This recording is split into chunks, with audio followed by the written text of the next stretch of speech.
तो रिविजिट्स मूवी में हम आज बात कर रहे हैं 1967 में आई मूवी मिलन के बारे में, जिसमें लीड रोल में थे Sunil Dutt as a Gopi, Nutan as a Radha and Jamuna as a Gauri. यह एक मेलोड्रामेटिक मूवी थी जिसे डायरेक्ट किया था सुब्बा राव ने। तो चलिए मूवी की शुरुआत करते हैं। मूवी की शुरुआत में हम देखते हैं गोपी और राधा को, जिन्हें कि उनके कॉलेज में सम्मानित किया जा रहा होता है, क्योंकि ये कॉलेज के ब्रिलियंट स्टूडेंट होते हैं और अब शादी कर कर अपनी नई लाइफ शुरू करने जा रहे होते हैं, जिसमें उनके कॉलेज के स्टूडेंट और टीचर सभी उनका सम्मान कर रहे होते हैं और नई लाइफ के लिए उन्हें बधाइयां दे रहे होते हैं। थोड़ी देर बाद हम देखते हैं इस मूवी का टाइटल ट्रैक, जो कि काफी अच्छा है। थोड़ी देर बाद हम देखते हैं कि गोपी और राधा कहीं जा रहे होते हैं बोट से घूमने के लिए। वहां पर बोट का जो ड्राइवर होता है बोट को किनारे की तरफ लेकर जाने लगता है, जिस बात से गोपी काफी डर जाता है और राधा को बोलता है, इसे बोलो ये बोट को किनारे लगाए, ये मुझे डुबाकर मार देगा।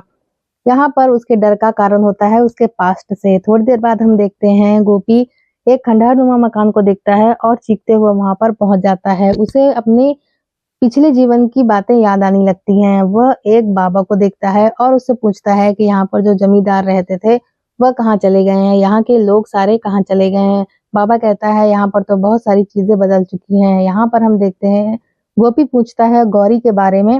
तब बाबा कहता है वो तो आज भी इंतजार कर रही है नदी के किनारे गोपी का। गोपी आज तक लौट कर नहीं आया। गोपी दौड़ते हुए वहां पर पहुंचता है, लेकिन अफसोस गौरी थोड़ी ही देर में अपना दम तोड़ देती है गोपी की बाहों में। यहाँ हम देखते हैं राधा उससे पूछती कि ये सब क्या है, मुझे कायदे से बताओ, मुझे कुछ भी याद नहीं आ रहा। तब हम देखते हैं मूवी स्टार्ट होते हुए। यहाँ पर गौरी को हम देखते हैं जो कि गोपी की काफी अच्छी दोस्त होती है। दोनों एक ही गांव में रहते हैं, दोनों आपस में लड़ते झगड़ते अपना जीवन बिताते हैं।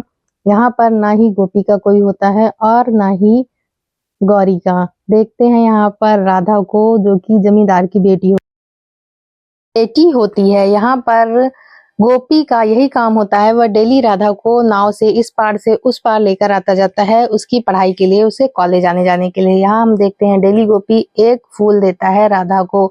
हम देखते हैं कि गोपी और गौरी में किस तरह से लड़ाइयाँ होती हैं। इसमें राधा उन्हें चुप कराती है और कहती है कि तुम दोनों अच्छे दोस्त हो और तुम्हें आपस में इतना लड़ाई झगड़ा नहीं करना चाहिए। यहाँ पर गोपी कुछ इंग्लिश सीखता है राधा से। हम देखते हैं राधा के घर को, जहाँ पर उसके पिताजी और माताजी दोनों आपस में बात कर रहे होते हैं।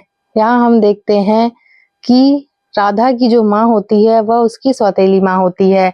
यहाँ पर महाराज जी यानी कि खाना बनाने वाला उससे पूछ रहा होता है कि खाने में क्या बनेगा, तो उसके पिताजी कहते हैं कि जो मेरी बेटी को पसंद होगा वही बनेगा। यहाँ हम देखते हैं सौतेली माँ होने के बाद भी राधा की माँ उससे काफी प्यार करती है और लगाव रखती है। यहाँ पर हम देखते हैं गोपी और गौरी को, जो कि गन्ना खा रहे होते हैं नाव पर बैठे हुए। यहाँ हम देखते हैं दूसरे नाविक को, जो कि जग्गू नाम का होता है। वहीं हम देखते हैं बाहर से एक आदमी आता है जो कि गोपी से काफी बदतमीजी से बात करता है और उसे काफी गलत तरीके से ट्रीट करता है। उससे अपना सामान उठाकर रखने को कहता है कि नाव पर रखे और उसे लेकर चले। यहाँ पर गौरी आती है और उसे अच्छा सबक सिखाती है। तब वह जग्गू की नाव में बैठकर जाने लगता है। यहाँ पर गोपी और गौरी मिलकर उस नए आदमी को डराने लगते हैं कि किस तरह से इसकी नाव में बैठने वाला अक्सर ही डूब जाता है। यहाँ हम देखते हैं उस आदमी को गौरी काफी अच्छी लगती है और वह जग्गू को बहलाता है कि इसको तुम मेरे पास लेकर आओ। यहाँ हम देखते हैं नया आदमी की माँ का भाई होता है और जमींदार का साला होता है। हम देखते हैं किस तरह से वो यहाँ पर आकर पैसे को अपनाना चाहता है और पैसे की लालच में ही यहाँ पर आता है। थोड़ी देर बाद हम देखते हैं राधा के कॉलेज का सीन, जहाँ पर एक अनाउंसमेंट होती है कि यहाँ पर गाने की प्रतियोगिता होगी, जो चाहे भाग ले सकता है। हम देखते हैं कि यहाँ पर उसी कॉलेज में एक राम नाम का लड़का होता है, जो कि राधा को बहुत पसंद करता है और उससे नजदीकियां बढ़ाने की कोशिश करता है। यहाँ हम देखते हैं राधा जोर से हंस रही होती है नाव में बैठी। जब गोपी उससे पूछता है आप क्यों हंस रही हैं, तो वह बताती है कि एक लड़के ने उससे कहा है कि उसे गाने का कंपटीशन पार्ट नहीं करना चाहिए क्योंकि वह हार जाएगी। वह गोपी से कहती है कि तुम भी तो अच्छा गाना गा लेते हो, तुम मुझे गाना सिखाओ। गोपी इस बात से पहले तो मना करता है, फिर मान जाता है। दूसरे दिन वो फटाफट से अपना खाना पीना बनाकर तैयार हो जाता है कि वह जाकर राधा को गाना सिखाएगा। हम देखते हैं कि गौरी वहां पर आती है और गोपी को चिढ़ाने लगती है, उससे ये कहने लगती है कि इतना बन ठन कर नए जमाई की तरह कहाँ जा रहे हो। हम देखते हैं कि एक ही फूल खिलता है और उसे भी गोपी तोड़कर लेकर जाने लगता है। दोनों की आपस में लड़ाई होने लगती है। तब नानी, जो कि गोपी की नानी कहलाती है, वो आती है और दोनों की लड़ाई रोकती है। यहाँ पर हम देखते हैं चालाकी से गोपी उस फूल को लेकर चला जाता है और गौरी रोने लगती है। यहाँ हम देखते हैं गोपी पहुंच जाता है राधा के पास, यानी कि बीबी जी के पास, और जाकर उसको फूल दे देता है। राधा उसकी इन सब बातों से काफी इम्प्रेस होने लगती है। यहाँ हम देख किस तरह से गोपी राधा को गाना सिखाना शुरू कर देता है और यहाँ पर मूवी का एक बहुत ही अच्छा गाना प्ले होता है, जो कि मुझे पर्सनली तो काफी पसंद है। यहाँ हम देखते हैं कि राधा उस गाने को परफॉर्म करती है अपने कॉलेज में और कंपटीशन जीत जाती है। तब राम आकर उसको प्रोत्साहित करता है और उसको बधाई देता है कि उसने कंपटीशन जीत लिया है। हम देखते हैं कि राधा बहुत खुश होती है अपनी जीत से और अपना माला जाकर पहना देती है गोपी को। उससे ये कहती है कि इस जीत के असली हकदार तुम ही हो, तुम ही ने मुझे गाना सिखाया था। यहाँ हम देखते हैं गौरी आती है और गोपी का मजाक उड़ाने लगती है कि किस तरह से उसने माला पहना हुआ है, जैसे वही जीत कर आया हो। हम देखते हैं गौरी कहती है कि फूल बहुत जल्दी मुरझा जाएंगे। तब राधा एक बात कहती है कि फूल मुरझाएंगे पर डोरी वैसी की वैसी ही रहेगी। यहाँ पर दोनों की आपस में लड़ाई हो जाती है, गौरी और गोपी की। इस बात से गौरी गुस्सा होकर जग्गू की नाव में बैठकर चली जाती है गंगा की सैर करने। हम देखते हैं कि वह चप्पू चला रही होती है। यहाँ पर जग्गू उसको बताता है कि किस तरह से सहरी बाबू उसको अपने पास बुलाना चाहता है और उससे बात करना चाहता है। इस बात से गौरी गुस्सा हो जाती है और उसकी नाव से उतरकर चली जाती है। हम देखते हैं कि थोड़ी देर बाद गौरी के पैर में गोपी रंग लगा रहा होता है। यहीं पर दोनों आपस में बात करते हैं। तब गौरी कहती है कि मैंने अपने लिए तो लड़का देख लिया है। हम यहाँ पर देखते हैं शहरी लड़के को, जो कि छुप छुप कर गौरी को देख रहा होता है। तब बार बार गोपी उससे पूछता है कि तुमने किस लड़के को चुना है अपने लिए, मुझको बताओ। लेकिन गौरी बताती नहीं है और वहां से भाग जाती है। थोड़ी देर बाद हम देखते हैं मूवी में एक सॉन्ग प्ले होता है, जिसमें राधा और उसके माता पिता सभी लोग आए हुए होते हैं। थोड़ी देर बाद हम देखते हैं उस सीन को जहां पर गौरी को सहरी बाबू आकर परेशान कर रहा होता है। वह उससे कहता है कि तुम मेरे साथ रहोगी तो तुमको बहुत सारा सोना और चांदी मिलेगा, बहुत फायदे में रहोगी। यहाँ पर हम देखते हैं गौरी शरारत करती है, क्योंकि वो शरारती चुलबुली होती है। यहाँ पर वह उस सहरी बाबू को खुजली वाला पौधा लगा देती है, जिससे उसकी हालत खराब हो जाती है। हम थोड़ी देर बाद देखते हैं राधा और गोपी को, जहाँ पर गोपी राधा के घर गया होता है। राधा उसे गिफ्ट देती है, कपड़े देती है, क्योंकि दूसरे दिन उसका जन्मदिन होता है। यह बात देखकर गोपी बहुत ही खुश हो जाता है। वह कहता है कि आज तक किसी ने भी उसका इस तरह से ख्याल नहीं रखा और बीबी जी आप मुझे इस तरह से ख्याल रख रही हैं, मुझे बहुत ही अच्छा लग रहा है। हम देखते हैं यहाँ पर गोपी नहा धोकर तैयार हो जाता है अपनी बीबी जी से, यानी कि राधा से मिलने के लिए। वह वही कपड़े पहनता है जो उसे राधा ने दिए होते हैं। यहाँ हम देखते हैं वह उन कपड़ों को राधा को दिखाता है कि मैं इस कपड़ों में कैसा लग रहा हूँ। यहाँ हम देखते हैं राधा चुपके से गोपी का टिफिन चुरा लेती है खाने के लिए। हम देखते हैं जब वो टिफिन जाकर खोलती है तो उसमें मिर्च, सूखी रोटी और प्याज होता है। थोड़ी देर बाद गोपी भागता हुआ आता है और राधा को उसका टिफिन देने लगता है। राधा कहती है कि मैंने ये टिफिन तुम्हारे लिए ही बनवाया है, जाकर चुपचाप खा लो, यहाँ सब लोग देख रहे हैं। इस बात से गोपी काफी इमोशनल हो जाता है और वहां से चला जाता है। तब राधा खुशी खुशी उसकी रोटी और प्याज खा लेती है। हम देखते हैं यहाँ पर राम को, जो कि गोपी के पास पहुंचता है और उसको सिगरेट पिलाता है, उसको बहला रहा होता है कि वह जाकर उसका लव लेटर राधा को दे। गोपी को लव लेटर का मतलब नहीं पता होता है, इसलिए वह उसे लेकर राधा को दे देता है। इस बात से राधा पहले तो हंसती है कि ये किसने लिखा है। तब गोपी उससे सारी बात बताता है। तब उस पर राधा गुस्सा होने लगती है कि तुमने ये लव लेटर क्यों ले लिया, तुम्हें इसका मतलब भी पता है। यहाँ हम देखते हैं कि गोपी किस तरह से अपनी सफाई देता है। तब उसे राधा समझाती है कि लव लेटर का मतलब क्या होता है, तुम्हें इसे नहीं लेना चाहिए था। अगर ये हमारे घर वालों को मिल कितना गुस्सा करेंगे, तुम इस बात को जानते भी नहीं हो। हम थोड़ी देर बाद देखते हैं कि राधा अपने घर पहुंच जाती है, अपनी कॉपी किताब रखकर नहाने चली जाती है। यहाँ हम देखते हैं कि राधा को माँ को वो लेटर मिल जाता है और वह जाकर घर पर सबको बता देती है कि राधा के पास से लव लेटर मिला है। इस बात से वो दुखी हो जाती है और कहने लगती है, मैं तो कहूंगी तो मुझे सब सौतेली माँ ही कहेंगे। यहाँ हम देखते हैं कि उसकी माँ का भाई जो कि सहरी बाबू होता है, वह सारी बात को संभालने के लिए कहता है और जाकर सारी चीज की जांच पड़ताल करने की बात कहता है। दूसरे दिन हम देखते हैं कि गोपी बन ठन कर पहुंचता है, राधा के कहने पर राम की पिटाई कर देता है, जिस बात से राम गिर जाता है। यहाँ हम देखते हैं कि उसे काफी जोर की लगती है। थोड़ी देर बाद राधा का मामा यानी कि सहरी बाबू वहां पर पहुंचता है और उससे पूछता है कि तुम्हारे पास कितनी जमीन जायदाद है, तुम राधा से सच में प्यार करते हो या नहीं। हम देखते हैं कि राम कहता है कि मैं राधा को दिल से चाहता हूँ और उसे पाना चाहता हूँ, मैं उससे शादी कर। राधा का मामा बात पक्की कर देता है और दोनों की शादी तय कर देता है। हम देखते हैं यहाँ पर वह राम से पैसे मांगता है और जाकर अपने जीजा जी को बात बताता है कि मैंने तो सारी बातें पक्की कर दी हैं, आप लोग को जाकर लड़के के माँ बाप से बात कर लेनी चाहिए। यहाँ पर हम देखते हैं कि जमींदार कहता है वो लोग बहुत पैसे वाले लोग हैं, पर फिर भी जाने को तैयार हो जाता है। हम देखते हैं बारिश का सीन, जहाँ पर राधा काफी भीग जाती है अपने कॉलेज से आते टाइम। यहाँ पर गोपी आकर उसको छतरी देता है और उसे बारिश से भीगने से बचाता है। वह उसको एक जगह पर लेकर जाता है जहाँ पर वो बारिश से बच सकते हैं। हम देखते हैं गोपी भाग कर जाता है और अपने घर से दूध लेकर आता है, जो कि वो बीबी जी को देता है। वह बीबी जी से कहता है कि आप इस दूध को पी लीजिए, आपको ठंड नहीं लगेगी। थोड़ा सा पीने के बाद राधा कहती है कि तुम भी इसे पी लो। हम देखते हैं यहाँ पर राधा गोपी से पूछती है कि तुम्हारा मेरा क्या नाता है जो तुम मुझे इतना मानते हो। यहाँ पर हम एक सॉन्ग देखते हैं जो कि मूवी में है और बहुत ही अच्छा सॉन्ग है। थोड़ी देर बाद हम देखते हैं गाना कंप्लीट हो जाता है और राधा और गोपी आपस में गले मिल रहे होते हैं। यहाँ पर बिजली की गड़गड़ाहट से राधा डर जाती है।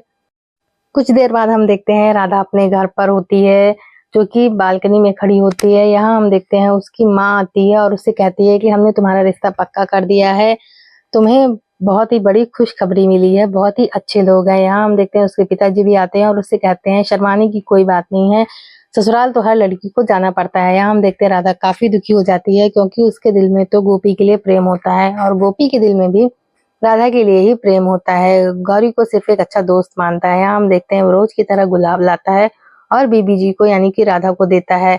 दोनों आपस में बातें कर रहे होते हैं कि जीवन में वही होता है जो लिखा होता है, किसी के चाहने से कुछ नहीं होता। आपस में बातें करते करते वो दिन भी आ जाता है जब राधा की शादी हो रही होती है। यहाँ पर हम देखते हैं गोपी आता है और राधा को देखकर काफी दुखी हो जाता है।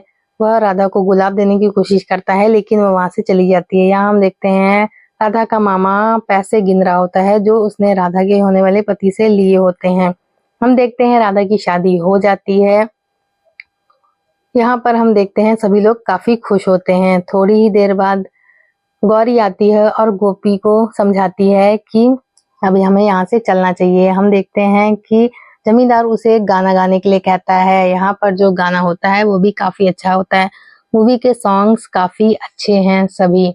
हम देखते हैं कि थोड़ी देर बाद विदाई का सीन आ जाता है, जहाँ पर राधा विदा हो रही होती है और गोपी की नाव में ही उसको लेकर दूसरी तरफ जाया जाता है। यहाँ हम देखते हैं गोपी आता है और राधा को रोज की तरह ही गुलाब देने लगता है, लेकिन राधा नहीं लेती है। तब राम आता है और उसके हाथ से गुलाब लेकर राधा को दे देता है और कहता है कि इसको संभाल कर रखना। यहाँ हम देखते हैं कि गोपी अब उदास रहने लगा है। वो उस फूल को भी नहीं तोड़ता है जो डेली वहां पर खिलता था। यहाँ हम देखते हैं गोपी रोज की तरह ही अपना काम करता है, खाना पीना बनाने में लगा रहता है। तब गौरी आकर उसको परेशान करने लगती है और उससे कहती है कि तू क्यों मुझसे शादी नहीं कर लेता, कब तक ऐसे ही चूल्हा फूंकता रहेगा।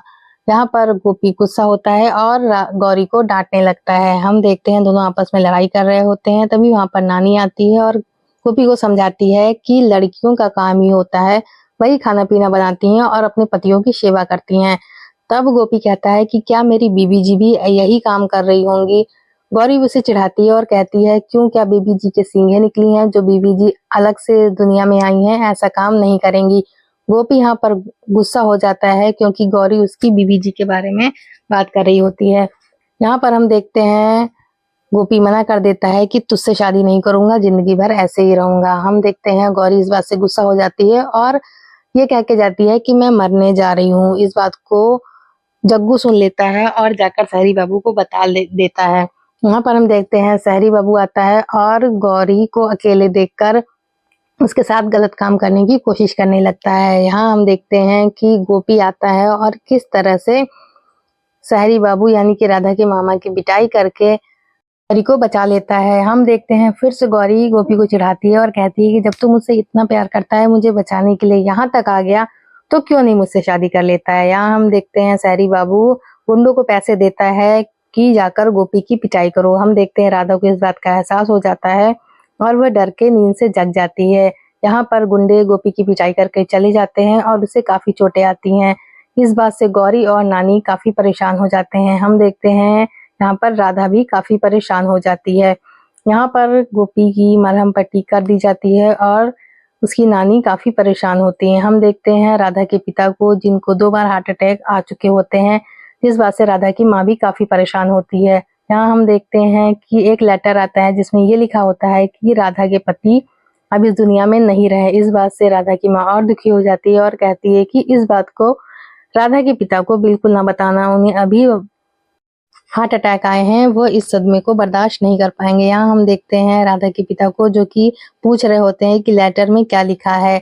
तब राधा की माँ कुछ बहाना बना देती है और यहाँ पर हम देखते हैं कि राधा के पिता तैयार हो जाते हैं राधा को लेने जाने के लिए। यहाँ पर गौरी और नानी भी काफी दुखी होते हैं राधा के पति इस दुनिया में नहीं रहे। इस बात को सोचकर गौरी कहती है कि गोपी को इस बात का बिल्कुल भी पता नहीं चलना चाहिए कि बीबी जी के पति अब इस दुनिया में नहीं रहे, नहीं तो वो काफी दुखी हो जाएगा और अभी अभी उसकी चोटें पूरी तरह से सही नहीं हुई हैं। हम देखते हैं कि गोपी तुरंत तैयार हो जाता है उस दिन के लिए जिस दिन बीबी जी ने आने का वादा किया होता है।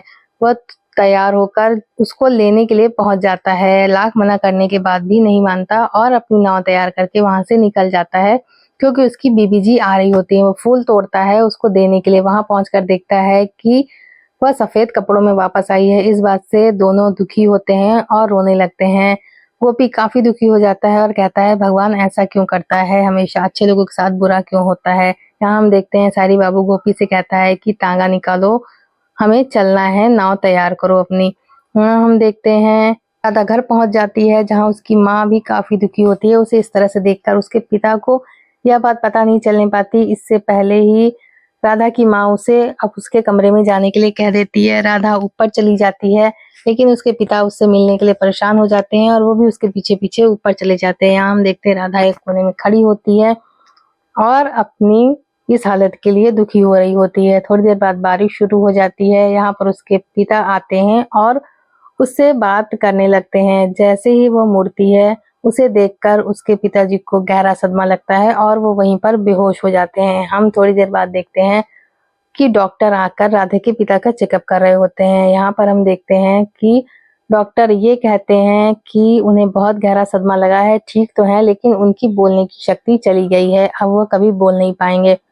यहाँ पर हम देखते हैं गोपी को जो कि बीबी जी की ऐसी हालत के लिए बहुत ही दुखी हो रहा होता है और बार बार भगवान को कोसता है। यहाँ नानी कहती है कि आत्मा कभी नहीं मरती, वह हमेशा के लिए अमर होती है। हम देखते हैं राधा की माँ राधा पर गुस्सा कर रही होती है क्योंकि वह कुछ भी खा पी नहीं रही होती है। यहाँ पर राधा के पिता उसके लिए खाना लेकर आते हैं और उसे खिलाने की कोशिश करने लगते हैं। गोपी भी वहां पर आ जाता है लेकिन राधा कुछ भी खा पी नहीं रही होती है। तब राधा की माँ आकर गुस्सा करती है कि इस लड़की की वजह से सबको भूखा रहना पड़ेगा, किसी तरह से क्या। यहाँ पर हम देखते हैं गोपी किस तरह से बीवी जी को समझाता है और कहता है कि हमेशा के लिए कोई भी इंसान नहीं आया है, आत्मा अमर होती है, सिर्फ शरीर ही जाता है मनुष्य का। इस बात को राधा समझती है और गोपी के दिए हुए फल खाने लगती है। यहाँ पर भी हम एक सॉन्ग देखते हैं जो कि काफी अच्छा है इस मूवी में। तब राधा आराम से सो जाती है। थोड़ी देर बाद हम देखते हैं जग्गू को, जो कि गौरी को भड़काने का काम करता है। वह गौरी से ये कहता है कि पूरे गांव भर में यही बात हो रही है कि गोपी राधा के पीछे पड़ा हुआ है, यानी कि बीबी जी के साथ उसका कुछ चक्कर है। पूरे गांव वाले यही बात कहते हैं। जाकर गोपी से ये बात बोलो कि तुम्हें अभी शादी करनी है और बीबी जी कोई नई नहीं है जिसका पति मरा है। इस बात से बहुत गुस्सा हो जाता है गोपी और वहां से चला जाता है। हम थोड़ी देर बाद देखते हैं कि राधा के मामा ने जो केस किया होता है राधा के ससुराल वालों पर पैसे के लिए, वह सब देने से मना कर देते हैं और साथ ही ये भी कहते हैं कि राधा बच्चलन है, उसका शादी से पहले किसी और लड़के के साथ कुछ संबंध था। यहाँ पर गोपी आ जाता है, जिससे राधा की माँ देख लेती है और उसे बहुत ही भला बुरा कहती है। यहाँ पर राधा का मामा गोपी की पिटाई करने लगता है। तब राधा आती है गोपी को बचाने के लिए। यहाँ पर राधा की माँ भी उसे ही गलत कहती है और कहती है तुमने ऐसा किया है, ये बहुत ही गलत काम है। यहाँ हम देखते हैं कि गोपी गौरी पर गुस्सा कर रहा होता है। इसकी वजह ये होती है कि गौरी ने ही हर किसी से ये बात फैलाई होती है, कही होती है कि गोपी और बीबी जी के बीच में कुछ गलत संबंध है। इस बात से नानी भी गौरी के ऊपर गुस्सा करती है कि तूने जो किया है बहुत ही गलत किया है। अब गोपी इस दुनिया में नहीं रहना चाहता, वो यह कहकर वहां से चला जाता है। सबके रोकने के बाद भी वो नहीं रुकता। तब गौरी जाती है, बीबी जी को बताती है कि आपको उसको रोक लेना चाहिए, वो किसी और की बात नहीं सुनेगा। यहाँ हम देखते हैं सहरी बाबू को, जो कि गौरी को अकेला पाकर उसका फायदा उठाना चाहता है। यहाँ हम देखते हैं बहुत कोशिश करता है लेकिन फिर भी कामयाब नहीं होता। गौरी तो चुलबुली लड़की रहती है, वैसे भी उसकी पिटाई करके वहां से भाग जाती है। हम देखते हैं शोर सुनकर राधा की माँ वहां पर आती है और पूछती है कि ये सब क्या हो रहा था, तो बहाना बना देता है कि राधा भाग गई है गोपी के साथ। हम देखते हैं राधा गोपी को बचाने के लिए उसके घर पहुंचती है और वहां पर वही माला देखती है। यहाँ हम देखते हैं गोपी नाव से जा रहा होता है खुद को खत्म करने के लिए सबसे दूर। यहाँ पर पहुंच जाती है राधा गोपी को बचाने के लिए और उसे समझाती है कि तुम्हें इस तरह के काम करने की जरूरत नहीं है, लोग हमारे रिश्तों को गलत समझ रहे हैं तो समझे, मुझे अब किसी की परवाह नहीं है। हम देखते हैं कि राधा कहती है कि तुम्हें नाव निकालनी चाहिए, हम लोग यहाँ से दूर चलेंगे, अब जिसको जो कहना है कहे जाकर। थोड़ी देर बाद हम देखते हैं कि सभी लोग इकट्ठे होने लगते हैं राधा और गोपी को मारने के लिए। यहाँ हम देखते हैं गौरी भी पहुंच जाती है जग्गू के पास, क्योंकि वह गोपी और बीबी जी को बचाना चाहती है। यहाँ हम देखते हैं कि राधा का मामा बंदूक लेकर दोनों के पीछे पड़ा होता है और लोगों को इकट्ठा कर लेता है, उनके बारे में गलत सलत बात बताकर कि किस तरह से उन्होंने गलत किया है और हमें उन्हें मार देना चाहिए। यहाँ हम देखते हैं गौरी लगातार कोशिश कर रही होती है बचाने के लिए। मूवी का लास्ट पार्ट होता है। यहाँ पर गौरी पहुंच जाती है सहरी बाबू के पास, उससे कहती है तुम मुझे इतने दिन से पाना चाहते थे, तुम अपनी इच्छा पूरी कर सकते हो, पर उसके लिए एक शर्त है, तुम्हें गोपी और बीबी जी को छोड़ना होगा, उन्हें आजाद कर देना होगा, उनके पीछे से सारे लोग हटाने होंगे। यहाँ हम देखते हैं गौरी खुद को सेक्रीफाइस कर देती है गोपी और बीबी जी को बचाने के लिए, लेकिन फिर भी वो कामयाब नहीं हो पाती। यहाँ हम देखते हैं कि किस तरह से आगे एक बड़ी भंवर होती है जहाँ पर गोपी और बीबी जी जाकर आपस में एक साथ जान दे देते हैं। यहाँ बार बार गोपी मना कर रहा होता है कि हमें वापस चलना चाहिए, लेकिन राधा नहीं मानती। वो कहती है कि यही हमारा समय है, हमें इसी समय का फायदा उठाना चाहिए और दुनिया वालों को दिखा देना चाहिए कि हम सही थे। थोड़ी देर बाद सीन शिफ्ट होता है और दोनों प्रेजेंट टाइम में आ जाते हैं। यहाँ पर राधा को भी सारी बातें याद आ चुकी होती हैं और गोपी को तो सारी बातें पहले ही याद आ गई होती हैं। यहाँ दोनों आपस में गले मिलते हैं, खुश होते हैं। हम देखते हैं कि पिछले जन्म के प्यार को किस तरह से इस जन्म में दोनों पा लेते हैं। यहाँ पर हम देखते हैं गौरी की भी समाधि उन दोनों ने बना दी होती है, तो पिछले जन्म में जो प्यार पूरा नहीं हो पाया वो इस जन्म में भगवान की कृपा से खुद ही मिल गया।